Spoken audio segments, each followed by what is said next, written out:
Nisehatra ny politika kosa indray no anoizantsika ny vaovao amin'ity alina ity. Nanomboka tamin'ny Atalata faharoa ny volana May lasa teo ny fiandohan'ny fivoriana ara-potoana voalohany ny Parlement. Nandritra ny herinandro mialoha ity fivoriana ity ary tao anatin'ity herinandro izay nanatanterahana ny fivoriana ara-potoana voalohany Parlement ity dia mbola mandeha hatrany ny fifandresen-dahatra eo amin'ny samy solombavam-bahoaka amin'ny fametrahana ny fitsim-pahapitokisana ny gouvernement. Manana ny heviny mikasika izay fitsim-pahapitokisana izany ny solombavam-bahoaka avy amin'ny atoko HVM. Velo Zislain sy Laza Morgana no mitatitra itsika izany vaovao izany.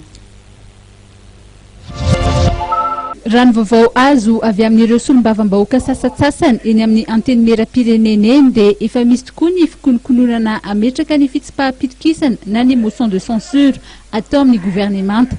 Efa mandeha ny adivaritra rehetra. Hatreto aloha dia fantatra fa mbola tsy ampy ny isan'ny nisy nivoangana ahafahana mametraka ity fitsim-pahapitokisana ity. Ny avy eo anivon'ny groupe parlementaire HVM izay maro anisa ao amin'ny anteny mera-pirenena mantsy dia milaza ho tsy ho vonona velively ny roso amin'izany. Tsy izay HVM no hanao motion de censure. Izay HVM tsy hanao an'izany. Satria izay manona fitondram-panjakana ary mbola matoky mandrakariva ny fitondram-panjakana. Fa izay mieritreritrao anazy za aloha mbola tsy mahay izay anatin'ny lohan'olona. Fa raha ny hevitrako manokana maha-président vice-président groupe parlementaire HVM za anteny mera-pirenena tsy hanao an'izany zay.